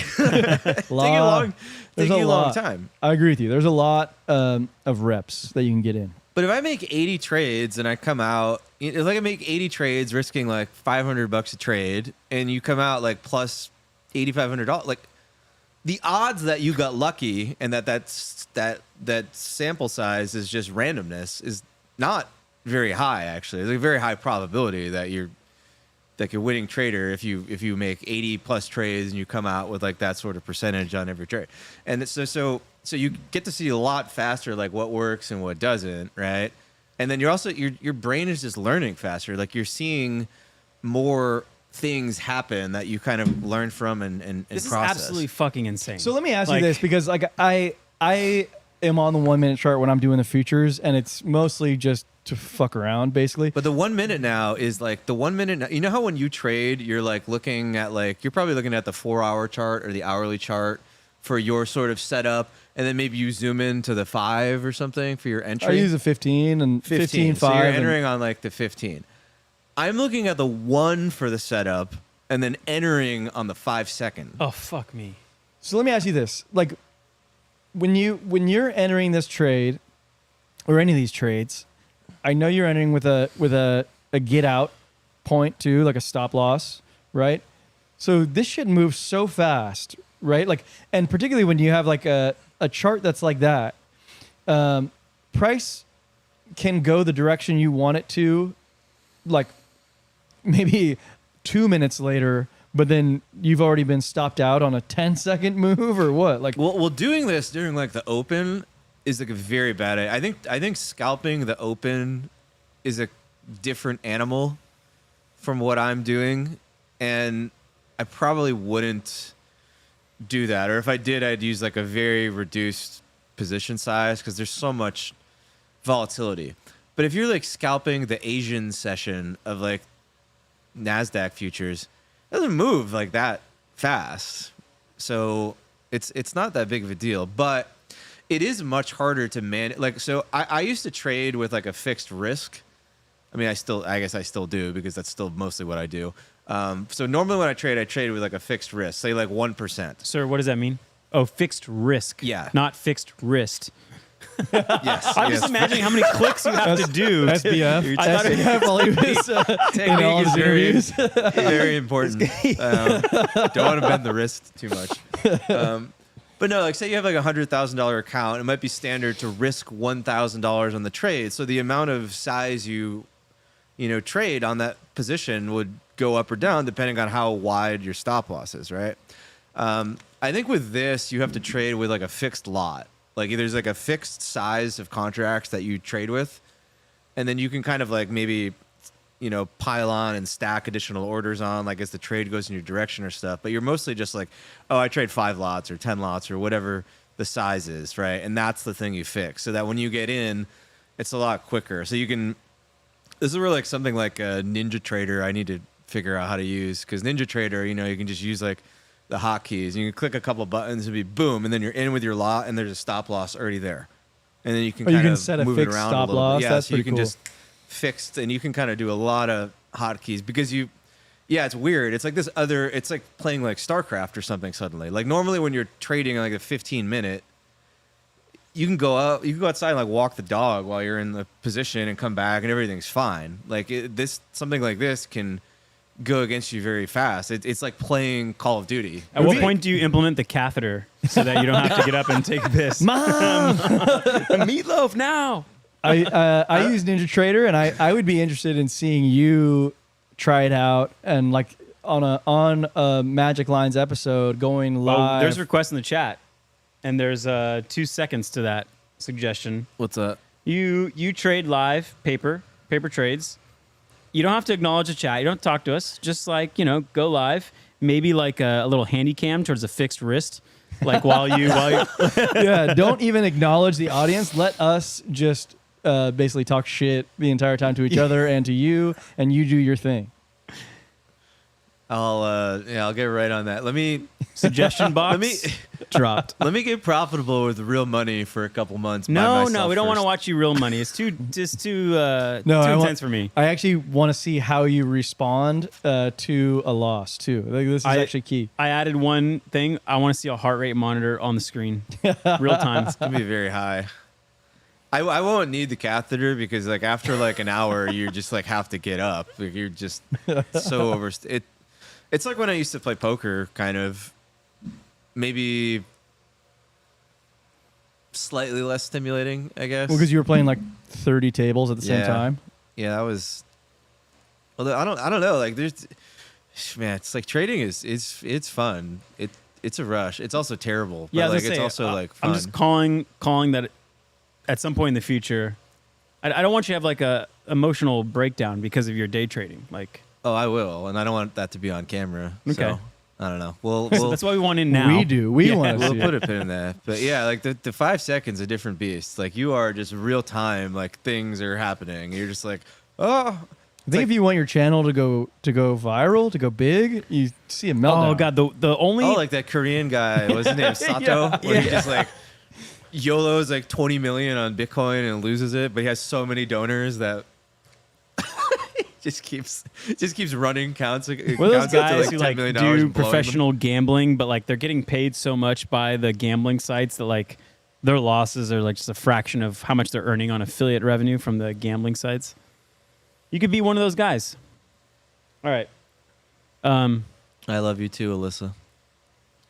I already have to pee, so can we go to the meeting section? Can we progress on? I also have to urinate. Quite No, badly. you can't do that. No, on just live go stream. into the meeting section. Yeah. Remember Everything's meaningless. Nihilism for the win. Dude, you're not even drinking alcohol. I know. I drink an entire 750 milliliter. you're fresh from Italy, dude. You're that's nothing for you. Ugh. All right. All right, so let's get into this. Canada government starts regulating podcasts. So Yeah, Canada's dumb. Trudeau's stupid. Next topic. How bad? You're ready to burst. there's only Just- one just side kidding. of this take. I to- love you, Canadians. So, yeah, they're saying that you have to register with the Canadian government with this agency, the CRTC. So this is for podcasters? So it's actually for any streaming site. So Any YouTube. platform, like Twitter. Oh, for platforms. YouTube. I see. Yeah, if you're a Spotify, podcast and- platform, yeah. Apple Podcasts, Spotify for sure. Or if you're independent, but you make $10 million in revenue, not profit, but $10 million in revenue, you also have to register. Okay. And it's to ensure online streaming services make meaningful contributions to Canadian and Indigenous content. What the fuck? What kind because of because that's agenda what the is that? voters are really asking for. Like What? on Yeah, you got to make sure all those Two-Spirit people are getting the content they need.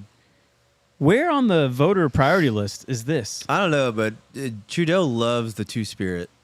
Two-Spirit? What is that? Is that like the Oh, you haven't indigenous heard of population? Two-Spirit? No, what does that mean? Oh, that's in with all the letters now, at least in Canada. LGBT. QS, LGBTQ, IA. So do they also get money from casinos, or how does it work? I don't know. I'm not really an expert on Two-Spirit. Wait, think is it's this an just when actual you like feel like tribe, or is this like just No, a general? I don't know. This is like generality? we're getting out of my All right, my all pay right. grade right now, but I know it's like you are of Two-Spirit. I think it's like when you're like bi, but like with spirituality or something. Okay, I feel like don't know. 100% probability we're completely inaccurate on this. I got lost because I thought we were talking about like native Canadians, and I think it has roots in. I think it's where they got it from. but sexuality is completely So they just- dissociated. all they No, want to know. Yeah, it's like I don't know. All they want to know is they just want to know a little information about your content and your listeners. That's it. What's so harmful about just like knowing about where your content comes from and who your listeners are? What could go wrong? I'm sensing some sarcasm in your voice, Nick. Yeah, I mean, you go back to the Canadian truckers who were on strike because they were required to get a vaccine in order to do their job. They went on strike, and the Canadian government Froze their bank accounts. Froze their fucking bank accounts. And not only them, but anyone who donated to them, frozen bank account. I don't know. Like, I feel like every time I look at Canada now, I'm like, what is going on up there? Like, did you see last week they had like the actual Nazi guy, like in Parliament, and they were cheering for him, and they were like, oh, oops, we didn't know this guy who was fighting, the Russians in Ukraine in World War II was Someone knew. on that side. Yeah. Someone fucking knew. How do you not know? I don't know. I feel like I'm sad that this is happening. Obviously, I think the main takeaway from this for me is that these governments are doing something now, which I think is like really nefarious and dangerous. Like, instead of passing some like national legislation to enact policies, they're basically just leveraging big tech as a means to sort of push through like nasty political agendas. And they're doing it in a way that sort of, circumvents the voters, and it's kind of scary to see how easy that is to do. I mean, I know we got a little bit of a taste of it here. Well, yeah, when Trump got blacklisted from every social media site. There's been some things, but this is like that on steroids. It's kind of, yeah, I mean, nuts. like the saddest thing is like, one, their constituents are not even, I mean, like, who's requesting this kind of like political agenda? But I don't think it's a political agenda. It's just that they observe themselves like they're in theater on a stage, and you have to keep the facade in order to keep things in line. It's like classic virtue signaling. But in order to not see behind the scenes, they think, I don't know, they think that like, doing a good play is the job of someone in the office rather than actually solving problems. And like, for the most part, they've been supported for it, right? Like, you put up a good face, you look like a president, you say the shibboleths, like, you tend to be rewarded for it. Shibboleths. I forgot what that meant. It's a good one. That's Sam Bankman used that word. What does it mean again? You want me to look it up for you? You just used it and you forgot? Well, no, I mean, like, let's get a... Aren't there's like things that like that everyone accepts. Shibboleth is any custom or tradition, usually a choice or phrasing, or even a single word that distinguishes one group of people from another. Hand. It's like, hey, we're part of this. Hey, I'm crew. in this group. You're in this group. These are the things we say. Oh, we say things like climate change, bad. It's a good word. Okay, so let me ask you this: good. like, climate change is bad, Nick. how do you think this actually manifests itself? Because there's like podcast platforms, but then there's a bunch of individual podcasts on there, but they're not regulating the podcast, they're regulating the platform. So like if like Apple Podcast plays some podcast that is not approved, then No, like the entire Apple platform just has to register as a platform, and then they will be forced to like give up information. I don't know what information. A lot of this, by the way, is like totally open-ended and ambiguous about what exactly will be required. There will be a period of like public comment where they can, input on how these things should be actually executed. But they might be required to give up information on like who or the demographics of like who's listening to which podcasts and where the content comes from. Like Alex Jones is like a great example, right? He's kind of an independent guy, definitely makes over 10 million in revenue. He would definitely be registering, providing, I don't know what information about his content other than he just makes it up, and information on his listeners. Yeah, don't talk about Alex like that. I'll happily talk about Alex like that. Guy's a fucking joke. Anyway, so don't make me bust out my. I'm not drunk enough for my Alex Jones. You're impression. 100% sober, so yeah, you can't. You have no excuse It's pretty to good. It's possibly gonna come about out like Alex Jones. spontaneously. Yeah, so I don't know. It just seems like another tool that's like, I don't know, if you're playing the virtue signaling game, it's like this little trigger you could pull on, and it's very tempting. You're not supposed to use it, but like over time, it's just like this temptation, and it's there for you. And if ever the occasion rises, it's one of those tools you can use, like we used. Pulling Russia from the SWIFT like infrastructure, right? banning their bank account, shutting down their bank accounts for these Canadian truckers. It's just another tool that, of course, when it's designed, it's never saying, well, it's not. This is not censorship. Yeah, we won't use it for that. No, of course we won't. Except that you actually can. So you think it should be legal to tell people that they're turning the frogs gay? Is what you're saying? That's their free speech, and like it's messed up, Nick. But they're Can't going to believe have to you support- compete in the market of ideas of like what is real and what is not. So I don't know if you guys noticed this, but there's also a separate legislation that Canada required that Facebook pay news publishers a cut, because essentially, like, Facebook's their standpoint is with your platform, you get all this free content from these news publishers, and you're not compensating them for them. So they have a bill that's coming into law that has already been signed and going to come into enforcement, where Facebook is required to pay CNN in Canada for getting their free, quote unquote, free content. So Zuck said, sure. And they just shut down all access to all Canadians to all news sources on Facebook, Instagram, all their platforms. Ooh, that's kind of like a strong arm. I kind of like that because Chad Zuck. Because Canada says like, well, you're going to do this, and then tech companies are like, well, I'm like, just not going to. yeah, you're not Canada. going to play that. well, it's a very one-sided argument right now. million. Like right now, the Canadian government, Trudeau's looking at it like, well, you're just you're freeloading off these guys' content, and you should pay them. And the other side of the argument has not been apparent, but now it is, because there's people like, I did not know this news event was happening. There was something locally or regionally in my case. There's journalists who are like, I worked 2 months on this investigative piece, and now I cannot get my content spread to people who follow me, because the way we spread our content and our news is through Facebook's platforms. And so now the other side of the argument is actually showing up. So I think Zuck's, Softening. no, not softening, but just he called their bluff, and I think it's working to his favor, because at some point citizens are going to be like, why can't I get my news on the app? So they'll push the Canadian government to change. Hopefully, yeah. I mean, Okay, speaking of Zuck, and this is definitely going to take us off this convo, but I'm going to say it anyway. Did you see the interview with Lex? I saw a 10-second of where they're in the metaverse. Yeah. How'd it look? Okay, so I thought it looked good. Also, I think that viewing it from the third person probably makes it look like way less cool than it actually is to be in it. But I kind of got like little goosebumps from it. Actually, I was like, oh, this is like a thing. Like that's the future.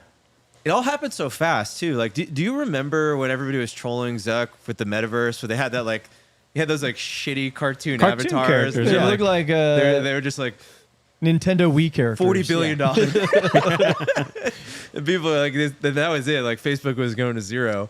And then not even a year later, stock is way up, and we've got this now. And These are you should describe that these are photorealistic avatars. It's not like a cartoon avatar. It's like you and I could be in different physical Yeah. locations, but when we throw on the headset, you look like you, photorealistic, and you see me, and you can place me where you want. You can also put the lighting where you want, and then a recording can happen, which you can then distribute out to people. yeah, so for people who didn't see the interview, Lex Fridman interviewed Mark Zuckerberg, and they were wearing their kind of new Oculus headsets or whatever, and they have the ability to sort of render these like uber photorealistic avatar versions of yourself. And the most important part of it is like the face, right? The rest of it is sort of whatever. But like if you can capture all of the nuance of face and human expression, it's like quite a remarkable feat to be able to do that, especially to do that and not. You're familiar with like the uncanny valley? Yep. No, what's that? So the uncanny valley is this thing that happens where when you do like sort of a digital mock-up of like, say, like a human, right? Imagine like a Pixar movie. If I put you in a Pixar movie and you're kind of like a Toy Story character, you look cute and it's appealing and we like it and we enjoy it. As we make you more realistic, more and more and more realistic, we hit this point where you're not like photorealistic and you're not cartoony, and there's this like gap. the valley, where when you're in that valley where you're obviously not cartoony, but you're also definitely not human, something in your brain goes, oh, I don't like this. This looks like shit. The This is like- experience gets worse. I don't know if you ever saw like the first Sonic the Hedgehog movie. It was a very popular. There was memes all over the internet because Sonic was like Uncanny Valley Sonic. Like it was horrifying. It was like just straight like nightmare fuel, right? So that's the danger in doing something like this. Is like I'm chatting with your little Kodak photorealistic avatar or whatever it is, and like just like scared. trapped in a dark room with you, like this is horrifying, right? So for them to pull that off and be like, oh wow, it's like I'm with you, I think it's like super remarkable accomplishment, really. And I was just thinking about all of the ramifications this could have, like where you can like actually just hang out sort of in mixed reality with anybody. Do you know what kind of hardware requirement there Yeah, was like, to produce that? So I mean, they put on the full Oculus headset, so Okay. that it's not it's pretty cumbersome, right? It's like a full, almost like a headgear. And then, but Steven, do you know? Did they have to do like a facial scan? Because like, no way the Oculus just kind It's of not like, going to create your jaw. Like yeah, it's- exactly. So like, Yeah, I think you have to do some sort of like upload scan thing. It has to get all your stuff, and then it's able to kind of track the positions on your face. But But- a lot of that rendering is done previously. yeah. So, but is it Was as my easy as like understanding. FaceTime, where you just kind of like turn your face a few times and like roll your head I around? don't think it's that easy yet, but it probably will be. Like, I mean, this was like an early version of the product that's not available for mass market, is my understanding. But like it's looking like it's really close, and oh man, it could be so cool. Like I'm just thinking about being able to like watch courtside basketball games, and then like you and your boys Oh. are in all the seats next to each other, you're just hanging Photorealistic. out, photorealistic, like watching the game. Be Imagine so our cool. our audience that's in the live stream are just like all around us, amongst us right now. That'd Ooh, be that'd fun. be cool. Yeah, that'd be super cool. Or actually, that could go very bad, very badly. Now that I think about it, more. Why can't we pay like, I don't know, $100 a year to sit courtside and watch NBA games yet? Is this technology not there I yet? was wondering why that's not a thing yet. Like, it seems like that should be a thing at this point. That seems like such a Like, take my money. obvious cash cow. So is the Sphere then rendered obsolete because in-person shows or in-person entertainment no longer useful?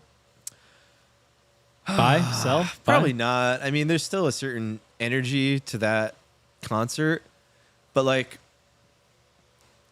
God, think of like how much money creators will make, right? Like nobody, they have like Taylor Swift concerts on Netflix and stuff, and you watch them, and they're like, I mean, I used to watch like DVDs and my favorite bands. Yeah, the and it was, full like, Taylor kind Swift of set or cool. what? Yeah.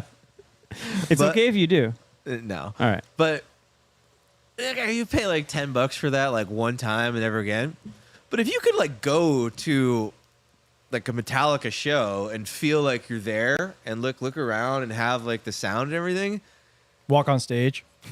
Yes. yeah, like that would be pretty cool. And now you can sell that to like all of your fans anywhere in the world. Like that's a whole new The entire globe super is cool pretty big TAM. monetization venue. I mean, like Tony Robbins, probably a terrible like comparison, but he used to sell out, tickets for 10,000 people at his in-person seminars, and then COVID happened. He's like, "Fuck, this is terrible. Like, they're not going to be able to experience what it's like to be in a room for like 4 days in a row, and you're fully immersed." But I think what he quickly realized, like, "Oh shit, I can sell a lot more than 10,000 tickets on this, semi-virtual Zoom experience." Yep.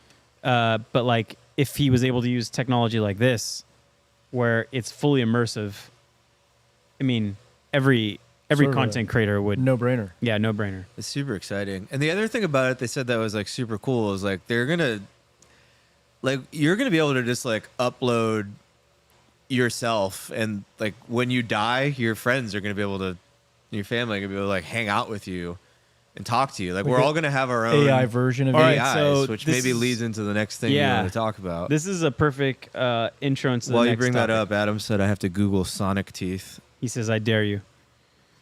All right, so there's been a few new devices that have been released.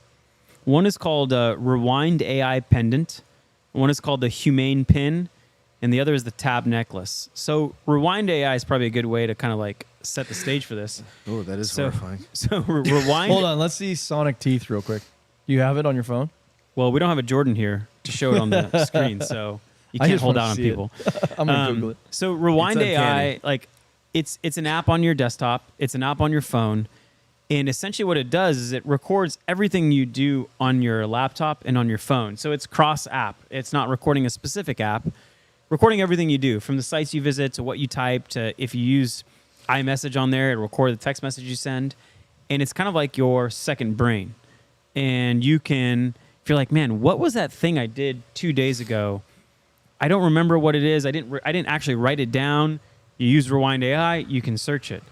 So what their new product is a physical necklace. It's called a pendant, and it goes around your neck. It looks like this like benign black cylinder, kind of fashionable, but it records everything that you do. So as you go throughout your day, audio on all the time, all the conversations you have, and you could be like, rewind, what did I talk about at dinner last night? And it'd be like, oh, well, you talked about, fiscal dominance and bond yields going up and all these things. And you'd be like, oh, that's pretty fucking useful. But we quickly enter this like, two-edged sword of, if Eric, I had dinner with you last night, I was recording myself. You didn't opt into that. It's recording both of our conversations. And on one end, it could be like the base layer for your personal AI, because the personal AI kind of needs to know what everything that you do, your preferences, where you went, what you talk about to kind of serve you your personal content. But the other end of the spectrum, like, I don't know, you could name 10 dystopian things that could go wrong with this. And then I saw another product. It was kind of a joke product. By the way, I researched into it deeper. This guy came up with a product called, Silentio. First wearable necklace that blocks recordings. And it's based on a study at Michigan State where they showed that like you could potentially use some form of technology to prevent your voice from being captured on recording devices. It was a joke, quote unquote product launch. It doesn't actually exist. You can't buy it. But we have two ends of the spectrum here. Like, people are like, yes, record fucking everything I do. And people are like, no, don't record anything I do. So this is a perfect topic, I think, for this podcast in particular. And I want to know where you guys kind of Where do you sit on land? it. Yeah, where you land. I would wear the pendant. I'd have a little wingman that's always like got my back. Cool. I like that. I don't even see the downsides that you're describing. You said like this could go so wrong. I mean, I'm not doing anything too crazy, too Okay. illegal. Like All right, let me throw out a few scenarios to you. Okay. Let's say you're hanging out with your single buddies.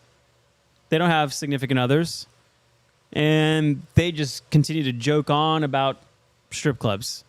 And you kind of go along with the conversation because, like, that's how you do. You kind of like you're a chameleon when it comes to like being in groups. You kind of like go with the Assimilator, yeah. you're a simulator. You go with the flow, and I don't know. You crack some jokes about strip clubs too, and how they could be fun as well. Maybe it's not actually your thing. It actually isn't. But like, maybe just go along with the flow. I don't know. Maybe sometime later, your significant other finds out that like, hey, these guys went to a strip club. Did you go to a strip club? What do you think about strip clubs? And you're like, Yeah. I'm not really into them.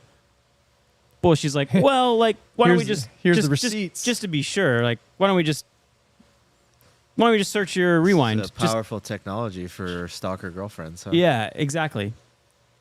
Here's another case. You're an operator of a business. You have fiduciary responsibility. I don't know. Some flagrant client off his rocker says you didn't exude fiduciary like type responsibilities over my assets. This is actually court evidence. Like, what's on your pendant True. is court evidence. And you made a joke to your cousin about this and that, and now that offhanded joke is now evidence in a court case, which has no relevance to how you manage the money. So those are two, I think, like off the cuff, lighthearted. Nicely done off the cuff. Yeah, off the cuff. Sounds very Black Mirror. This is a good crypto use case, actually. Why? I mean, there's going to become a point in the future where it's going to be like really useful for you to have this immense amount of data about yourself, but you're going to be like very worried about like who has that data, right?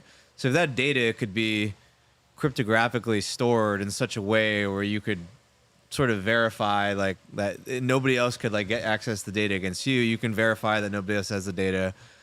Like that's interesting and maybe also compelling for the court case in a particular way. If there's some way to, like we're gonna need. This all sounds very Black Mirror-y. I think there was a Black Mirror episode like this. There was a Black Mirror episode where everybody. I remember this one actually.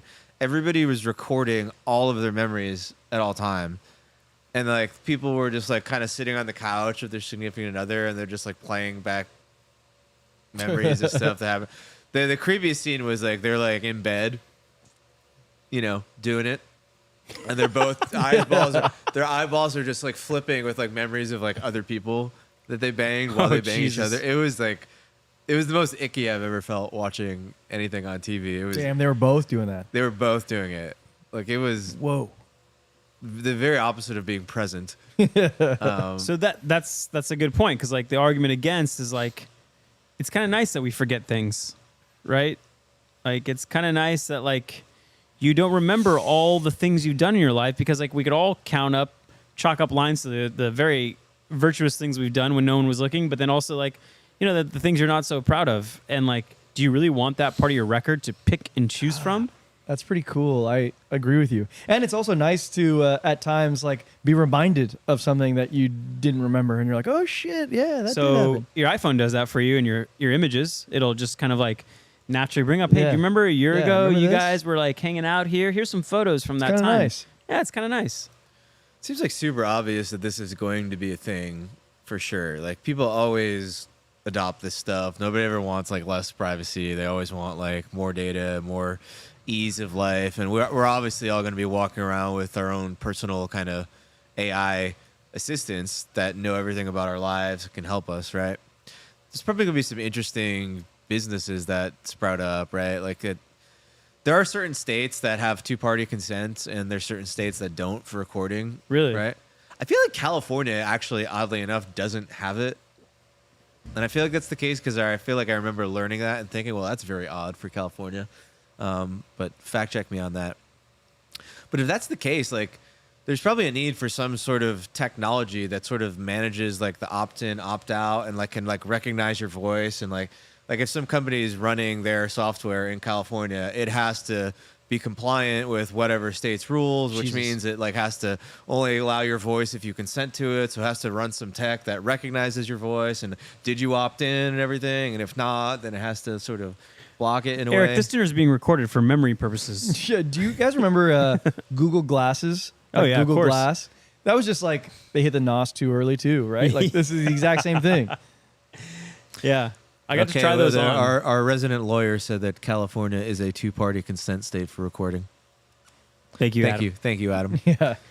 Yeah, like, so how does that work? Not a lawyer. Is this thing, no way it's fucking compliant.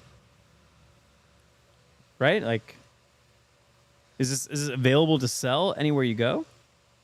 I don't know. I feel like every celebrity would have these, right? Like you saw that. Did you guys see that like horrible story with that pitcher who was Trevor Bauer, man. Yeah, Trevor Bauer. Like, he got accused of rape, I guess. Yeah, he was like Cy Young Award winner when he was like 20 or something. This girl came out, accused him of like sexual assault. MLB basically just immediately banned him. Blacklisted from Major League Baseball, released from the Dodgers. He's pitching in Japan right now. And it all just came out that like she he was a sued fraud. this girl just for discovery basically, and got access to a bunch of texts and stuff that they kind of withheld, and like she had this like whole convo with like one of her friends just plotting out the whole thing. He was like reading it out loud. It was a preordained plan to like go get him for his money. Yeah, it was like disturbing to read and like horrifying. It's like really terrible to think that somebody's life could just be destroyed like that, you know? But like people like that would want technology like this. Like they want to be able to go into court and be like, well, here's a transcript of everything that ever happened that night. There's all the data. I mean, there's like a lot of use cases where you could see where, you know, in order to really leverage UI on a very personal scenario, there's a lot of manual input you have to do, right? Like with ChatGPT, you have to enter in custom instructions.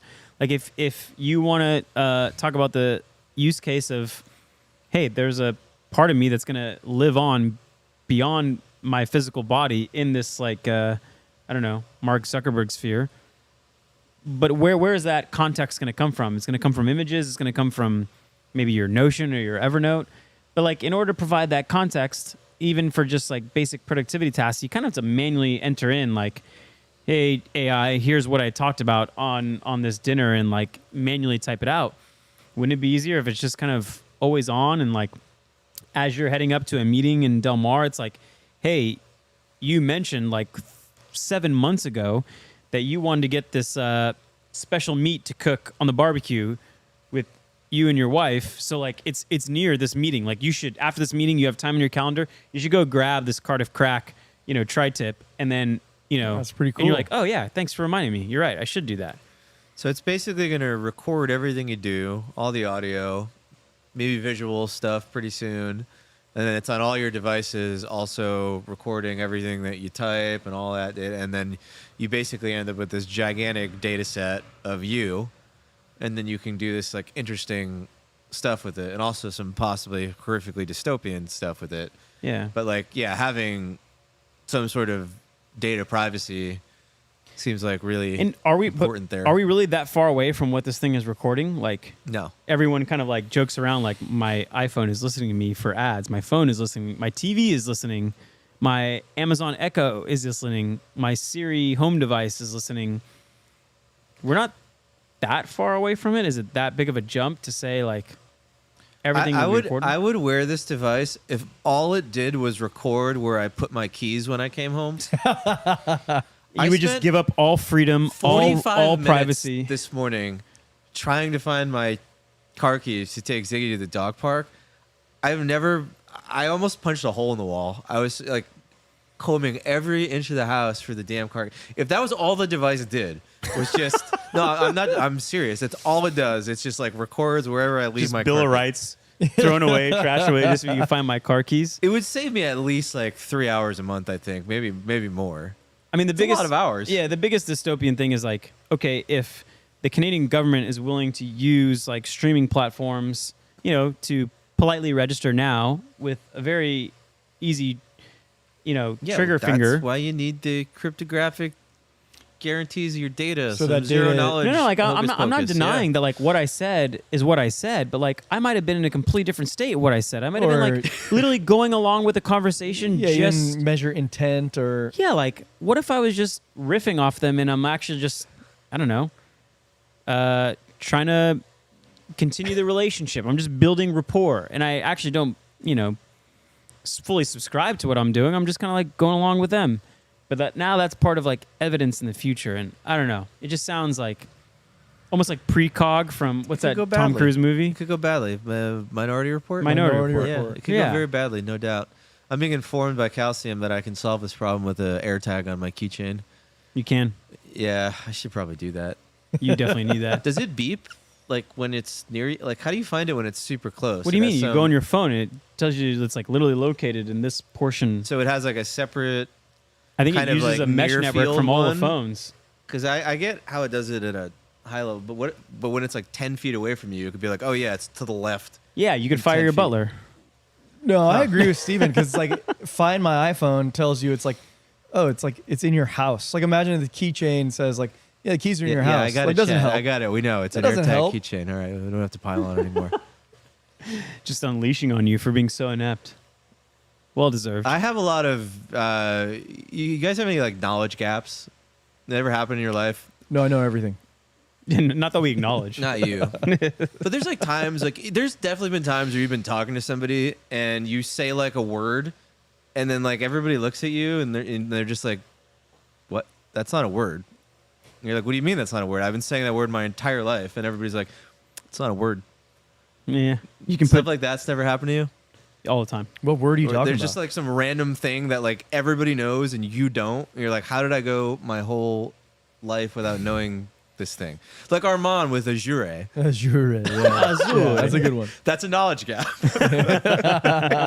Like literally everybody listening to the podcast, all of them, every single person was like, Azure. He's not here to defend himself. He's not here to defend himself. But I mean, is it so harmless if like you could take the pendant off from time to time and just like oh, this is a personal conversation, pendant off? I don't know. I'm kind of against it. Maybe buying this is like the sign of us buying another AirTag immediately. getting to a man of a certain age, and just kind of like poo-pooing all progressive technology. The really funny I thing would about the use it. AirTag thing is I already own 3 of them. I just haven't. That's bad. Yeah. I just use them on other. I have like my luggage, my dog. You know. Like when they lost my bags on the way back, I landed in Seattle and was like, "Oh, my bags are in Atlanta." It's good to know. Thanks. All right, boys. Anything else that we want to cover before we wrap up? I would love to keep talking, but I am about to wet myself. So, the people at home are gonna have to wait until We got to next get this week. sponsored by a catheter maker by Johnson & Johnson. Ad money, please. All right. Yeah, I that think was that's fun. a good place. Chat, I didn't call you out in Chat, the you were beginning. great. You were great We tonight. thank you. Oh, Tyler Put Lilly. me in my place. Happy birthday. Longtime listener of the podcast. Oh. Also, Happy longtime birthday, cousin Tyler. of this particular host. So, happy birthday, bud. Happy birthday, Tyler. Yeah. All right, guys. I think that's a good wrap. Steven, I need you to get physically away from me since you're feeling sickness. Yeah. I can feel you infecting. Sound very nasally. All right, guys. Later, everybody. We love you lots. Thank you. Bye.